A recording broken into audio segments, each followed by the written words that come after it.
Okay guys, may nagtatanong lang reference ng pagkaka-install ko ng aking top box bracket. Ayan. So, kung papansin niyo, naka-align siya sa angle ng silya. And then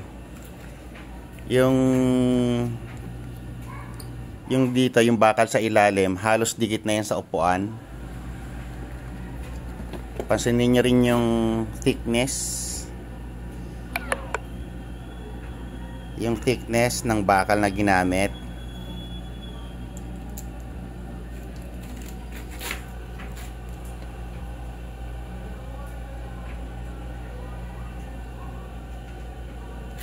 Itong side box bracket ko, kung papasinin nyo, hindi siya ibinutas sa main brace ng top box.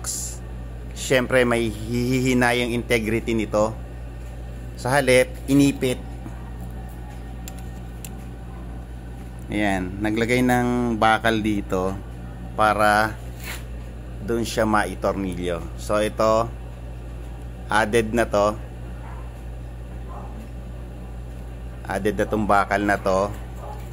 Pag bibili ka ng side bracket ng GB, eto lang yan. Eto hindi rin kasama. Tsaka ito hindi rin kasama. Etong sa likod, ako na yan. Dinagdag ko na yan. So pag bibili ka ng side bracket, eto lang yan. Eto. Yan. Ito, hindi. Kasama pala to. Itong pababa na to. Kasama yan sa side bracket. So, pati yung angle niyan, tingnan natin sa likod, sa kabilang side. Pati yung angle ng side bracket, naka-angle sa angle ng upuan.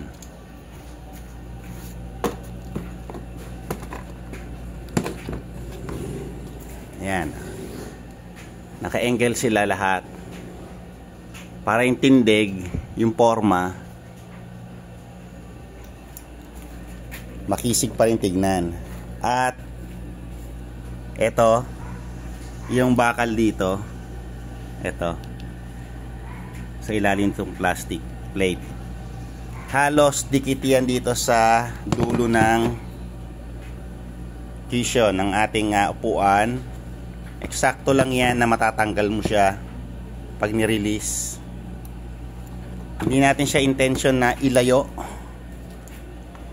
Kasi yung load pumupunta sa likod, lumalayo sa motor, naapektuhan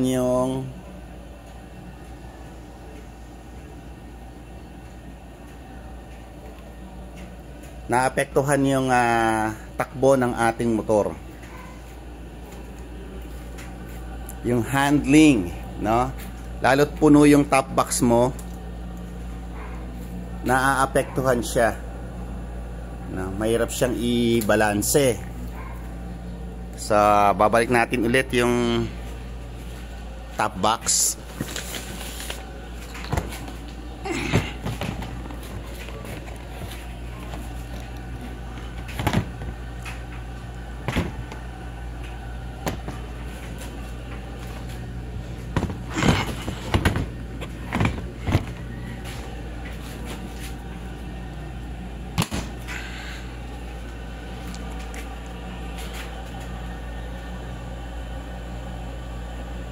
So, ayan yung itsura niya.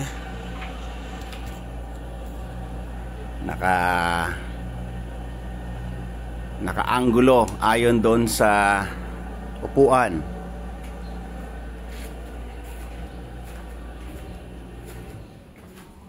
Ito, pag nakikita yung side box,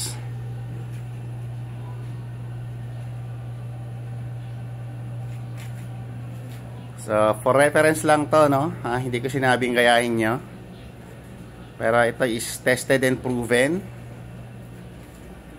Matibay, walang pag nananakbo hindi gumaganin yung top box, yung kapal, yung thickness ng bakal na ginamit.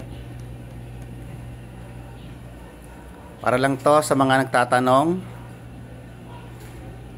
na gustong gayahin yung ating setup ng mga bracket. Yan. Sana nakatulong. Enjoy.